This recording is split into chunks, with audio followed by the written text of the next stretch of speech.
Kasih tugas nonton video. Tiba-tiba ada satu mahasiswa di pojokan, entah ya, nggak tahu sih pojokan mana, nyeletuk. Anjay, gimana kalau di sekolah sendiri gimana Kak Putri menghadapi murid-murid yang gemesin kayak gini? Jadi saya menerapkan sistem -2 sampai -10 Untuk untuk kata kasar dan kata tidak baku di kelas. Halo, Sobat Pendidikan Guru Indonesia. Ketemu lagi di Guru Kreatif, Inspirasi Pembelajaran. Masih dengan Kakak Putri. Dan kita kali dia. Halo. Halo Kak. Hari ini kita mau bahas apa nih Kak? Bahas apa? Saya baru kejadian. Apa tuh? Kemarin, Hmm? nggak kemarin banget sih ya, tapi ya, ngajar di kelas. Tiba-tiba saya ngasih tugas, biasalah ya. Dosen nih, seorang dosen ya. Iya. Kita ingat-ingat dulu nih kalau Kak Lydia ini seorang dosen. Oke, jadi habis pembahasan materi, ngasih tugas nih Oke. ke anak mahasiswa. Lalu? Kasih tugas nonton video. Video percakapan presiden dengan 7 jurnalis. Oh iya, saya tahu tuh. Ya. Saya tahu. Oke. Tiba-tiba ada satu mahasiswa di pojokan, entah ya, nggak tahu sih pojokan mana, nyeletuk. Mohon maaf nih. Anjay. Oh, tiba-tiba langsung saya memberikan tangkapan yang tajam setajam silet. Nah, zaman sekarang set eye. Oh, iya, Set eye. Jadi kali ini saya mau membahas terkait sesuatu yang menampar tapi lembut. Maafkan tapi lembut. Kata-kata, lebih tepatnya kata-kata kasar, ya. Kasar tanda kutip ya, bukan Bukan makna sebenarnya yang mau dibahas, konotasi. konotasi. Oh, bahasa Indonesia kepada Mas Guru harus diperbedakan. Konotasi. Oke, yes, terkait itu. Saya ngerasa kayak, oke, sebelumnya saya mau jelasin dulu ya, kalau saya ini di dunia pendidikan ini baru ya, pada Mas Guru ya. Jadi agak kaget sih, karena di dunia pendidikan ternyata ada juga contohnya kayak gitu ya. Karena saya pikir teman-teman mahasiswa gitu akan lebih mengontrol dirinya dibandingin dunia korporasi gitu. Iya. Ternyata ada juga yang untuk kayak gitu, saya agak kaget tuh. Nah, kalau di Kak Putri sendiri ngadepin murid gitu, ada nggak yang tiba-tiba nyeletuk waktu dikasih pelajaran ya, tiba-tiba mengucap kata itu tadi, kata kasar seperti, mohon maaf ya, ini saya hanya mencontohkan ya, anjay tadi. Iya, nggak cuma anjay, ini maaf ya, ada juga kata Kita dikasih ada ya, maaf dulu nih, ada kata anjing, Oke. ada kata guguk yang kesebut, ada kata abang sate juga kesebut. Abang sate. Saya. Sate. Ya, abang sate ya, saya sebutnya ya. Kalau di kelas saya bilangnya itu abang sate. Nah, jadi kata-kata itu sebetulnya bukan cuma saya dengar, bukan pernahkah, tapi sering banget, Ya. sering banget. Dan saya menganggapnya itu menjadi bahasa sehari-hari anak-anak. Anak-anak Bukan zaman sekarang. ya, anak zaman sekarang. Kalau dulu itu termasuk ke dalam kata umpatan. Umpatan tuh kayak mengejek. Yes. Ya, bahasa santainya kita itu mengejek, tapi bahasa Indonesianya adalah umpatan. Dulu itu masuk ke dalam bahasa yang mengumpat, tapi kalau sekarang sepertinya sudah tergeser atau mengalami degradasi, semakin turun akhirnya dianggap sebagai bahasa sehari-hari, Sudah dinormalisasi. tapi itu tetap salah. Tetap salah. Bukan sebetulnya bukan salah secara norma ya, tapi salah ketika mereka membicarakan hal itu di ranah sekolah. Bukan di tempatnya. Bukan di tempatnya. Sebetulnya si siswa ataupun mahasiswa boleh aja mau ngomong apa aja tuh bebas Bukan dalam artian dilarang banget gitu ya. Tapi mereka harus bisa memilah kapan harus bicara seperti itu, kapan tidak. Misal di tongkrongan, elah gimana lah, sebutlah kata itu ya. Nah, tapi sebetulnya menurut saya pribadi Kak, hal itu terjadi sebetulnya banyak faktor. Nah, itu yang mau saya tanyakan. Kira-kira mereka begitu kenapa ya? Balik lagi nih sebagai berdua. Ini pendapat saya pribadi, bukan pendapat saya sebagai guru. Pendapat saya pribadi pertama, karena adanya kemajuan teknologi. Zaman sekarang kita buka medsos, kita punya influencer atau ada yang namanya fans club dan itulah. Apapun yang dilakukan oleh si artis, apapun yang dilakukan oleh fans clubnya itu dianggap keren. Diikutin lah semuanya, termasuk dengan gaya bicaranya ya. Ya, Ya begitulah. yang kita tidak bisa bilang salah atau benar, tapi kurang tepat penggunaannya. Lebih ke arah situ. Yang kedua, karena hal itu sudah banyak didengar di lingkungan. Jadinya dibuatlah penormalisasian itu. Saya setuju banget. Jadi ingat beberapa bulan lalu pernah ada yang ramai di sosial media terkait, saya lupa persisnya, bahwa ada yang mengupload dirinya bilang gue punya pencapaian khusus nih, tidak ngomong kata kasar selama setahun ya, atau apa, pernah dengar nggak? Pernah. Iya kan, itu kayak wow, pencapaian gitu, padahal di sebagian orang bahkan mungkin kalau saya merefleksikan diri sendiri bahwa dulu kecil gue juga nggak terbiasa dengan kata-kata itu, kok sekarang malah jadi pencapaian gitu. Kalau menurut aku itu merupakan pencapaian dia, ya sah-sah aja sih Kak. Karena setiap orang kan punya standarnya sendiri. Mungkin dia anggap itu sebagai pencapaian karena dia sudah dengan susah payah untuk tidak melakukan hal itu.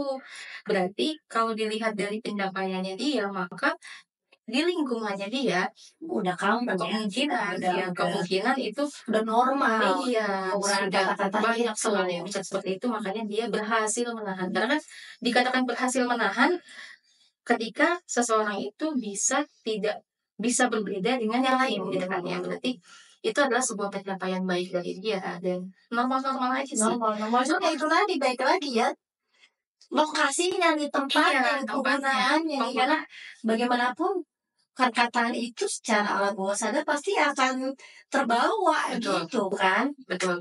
Dan sebenarnya ya itu nggak bisa dinormalisasikan sih menurut saya.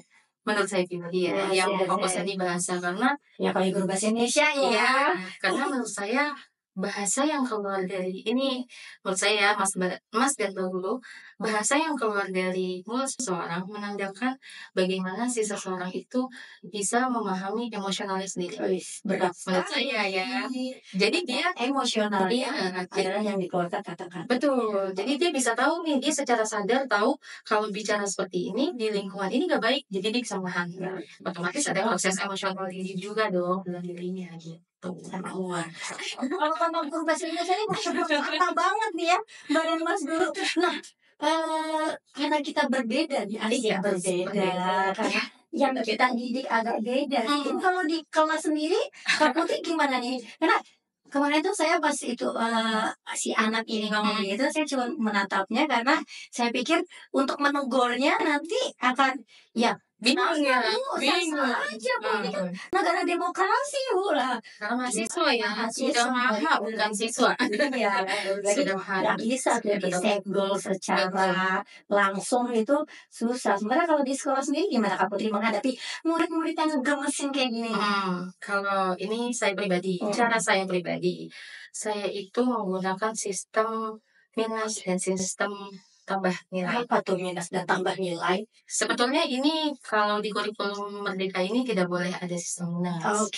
Tapi menurut saya ini cukup berlaku atau cukup memiliki efektif yang positif ke siswa. Jadi saya menerapkan sistem minus 2 sampai minus 10 untuk kata kasar dan kata tidak baku di kelas. Tidak baku ya, maksudnya gini, kenapa kata tidak baku? Karena kata gue dan lu itu sudah termasuk ke dalam kata yang kurang sopan untuk digunakan di pendidikan. Sedangkan itu bukan kata yang salah. Kalau misalnya saya bilang kata kasar, itu nggak kasar. Tapi itu nggak di kamus. Jadi harus belajar menggunakan bahasa yang baku. Ini lagi-lagi ya Mbak dan Mas Guru, karena terkait profesinya Kak Putri sebagai guru bahasa Indonesia. Jadi sah-sah aja kalau dia menerapkan itu di kelasnya. Ini cara saya, belum tentu belum tentu bisa sesuai jika diterapkan oleh guru lain ya. Ini cara saya sendiri. Nah, ketika saya menjelaskan minus 2 dan minus 10 ini, saya juga menjelaskan tentang sistem plus juga. Misalnya dia punya utang nih, Bu, saya punya utang, Bu, pokoknya saya harus jawab pertanyaan Bu Putri. Oke. Jadi ketika saya bertanya, siswa menjawab, saya kasih nilai plus. Oke, jadi dari jawab pertanyaan itu ya, bukan dari menggunakan bahasa baku. Betul. Apakah Ibu Putri siang hari ini sudah makan? Aduh, baku banget. Baku itu bukan berarti ada di kamus. Oke. Bolehkah saya ke toilet? Betul. Iya. Nggak harus boleh Bu Putri, apakah saya boleh ke toilet? Enggak juga. SPOK aja ya. Gue guru bahasa Indonesia banget. Oke, bahasa Indonesia Enggak juga. Lebih ke bolehkah saya ke toilet? Gitu. Lebih ke seperti itu sih. Jadi menggunakan lebih memilah kata. Jadi ketika mereka mau berbicara, mereka mikir dulu nih, mau ngomong apa ya. Nah, itu salah satu pembiasaan yang saya mulai biasakan untuk anak SMA. Pembiasaan lagi-lagi karena Pembiasaan. segala sesuatu bermulai di pembiasaan ya. Karena terbiasa makanya ya udah jadi normalisasi itu tadi. Bahkan di dunia nanti ketika dia lepas sekolah, lepas kuliah di dunia pekerjaan itu akan otomatis terbawa kalau dia tuh bisa ngerem-ngerem itu Apalagi kan. kalau dia untuk cari masyarakat. Itu lebih berat lagi kan karena yang dia temui itu sudah kalau sekolah, kalau kuliah itu kan masih bisa dibilang ketemunya masih homogen ya, masih sama, bukan ketemu mahasiswa. Sama-sama masyarakat ya. Masyarakat Udah heterogen banget. Ketemu yang lebih tua, yang lebih senior, yang lebih berpengalaman, yang lebih muda. Ketika kita penggunaannya salah sedikit gitu kan. Dan tapi ketika aturan itu saya bentuk bukan dari saya pribadi, Oke. tapi saya diskusi sama siswa. Saya ajak diskusi kan sudah SMA itu. Ya. Sudah bisa diajak diskusi saya. Mana itu? Saya aja diskusi dengan mahasiswa. Mungkin bisa. Saya tanya dulu sama siswa kira-kira kalau misalnya sebab kalian nantinya jadi orang tua, kalian anak kalian ngomong, gue mau ke ini dulu Pak. Kira-kira kalian terima nggak? Enggak, kamu nggak sopan, kata mereka gitu. Oke. Terus berarti kalau misalnya ibu mau kalian bicara sama Bu Putri nih, Bu, gue mau toilet dulu ya, gitu. Kira-kira sopan nggak? Oh enggak, Bu. Gitu. Oke. Berarti misalnya, Bu, lu punya pulpen biru nggak? Sopan nggak? Oh enggak, Bu. Gitu. Berarti mereka tuh punya. Iya, kira-kira gitu kan. Terus kira-kira sopan nggak? Enggak lah, Bu. Oke, berarti kalian sudah paham konsep sopan dan tidak sopan dulu. Iya, Bu, paham. Berarti ini ranahnya di kelas bukan kelas. Berarti ranah sopan dan tidak sopan harus dilihat apa? Pertama, tempatnya dulu. Oke, diajak diskusi tetap ya. Iya. Berarti apanya dulu nih tempatnya, Bu? Oke, terus apa lagi yang harus dilihat? Orangnya, Bu, lawan bicara kita siapa? Pintar, saya bilang gitu. Berarti yang harus kita lihat adalah tempat dan lawan bicara kita. Berarti tempat dan lawan bicara akan menentukan kita bicaranya yang seperti apa. Itu dulu, konsep itu dulu saya masukin. Ketika mereka sudah paham, baru saya bilang, gimana? Kalau misalnya ibu mau menerapkan sistem minus dan sistem plus, apa tuh Bu? Saya jelasin seperti yang tanya minus dan plus. Tapi ada yang tanya nih, namanya anak SMA Nggak bisa kayak gitu dulu. nggak bisa terima aja gitu. Jangan duduk depan pintu. Oh oke. Sekarang kenapa? Kenapa gitu. Nah akhirnya saya jelaskan kepada mereka. Kenapa? Pertama, nantinya ketika kalian sudah lulus nih, beberapa bulan lagi kalian sudah lulus nih, saya bilang. Ketika kalian sudah lulus, maka kalian akan terjun ke masyarakat kalau mau kerja. Ketika kalian kerja, kalian tuh langsung kalian berdua doang nih sama si owner, kalian akan memilah kata yang kalian pikir. Kalau kalian terbiasa dengan kata yang tidak baku, yang keluar dari mulut kalian adalah kata yang tidak baku, kata yang kurang pas, kurang sesuai. Kalau kayak gitu gimana? Oh iya Bu. Oke, paham. Yang kedua, kalau misalnya kalian udah jadi mahasiswa, asik nih mahasiswa baru nih. Udah jadi bukan jadi siswa lagi. Ketika kalian sudah menjadi mahasiswa, lalu kalian mau ikut BEM nih, anak BEM nih, atau anak UKM nih, yang pride-nya tinggi lah ya, bergabung dengan komunitas di kampus di saat kalian jadi mahasiswa, pasti lagi kalian akan melakukan wawancara tentunya ya Kak, akan ada wawancara, ditanya sama kakaknya. Yang pertama menjadi penilaian bukan fisik kalian, bukan baju kalian, tapi bagaimana pemikiran kalian. Pemikiran kalian dilihat dari mana? Cara bicara kalian. Emang kakak kelasnya tahu isi otak kalian kan? Enggak kalau kalian nggak ngomong. Itu kuncinya. Baru mereka, oh iya ya ampun. Jadi minimal saya bilang. Jadi minimal kalian bisa memahami atau memilah kata yang mana yang harus diucapkan di kelas bahasa Indonesia aja. Bahasa Indonesia dulu. Bahasa Indonesia Bu Putri kelas dulu lain ya. nggak apa-apa. Yang penting pembiasaan Yes, baik ini kebiasaan itu tadi ya. kebiasaan baik ini ada di kelas Bu Putri, jelas ya. Jelas. Hasilnya apa? Di kelas lebih diem daripada salah ngomong. Enggak gitu Bu Putri. Tar dulu Bu, saya mikir dulu saya mau ngomong Daripada apa. salah ngomong kena Iya. minus ya. Tapi akhirnya apa dampaknya ketika mereka terjun mahasiswa mereka bilang, Bu saya senang Bu 2 tahun sama Ibu. Kenapa tuh? Saya jadi kayak lancar gitu. Ada tuh yang Makanya kamu bilang kayak gitu dan saya kaget. Saya ya kamu mah lancar ngomong bukan dari ibu, emang kamu suka ngomong aja. Gitu. Jadi alhamdulillah sih maksudnya dampak itu bisa diterima sama anak. Sebenarnya itu gitu ya.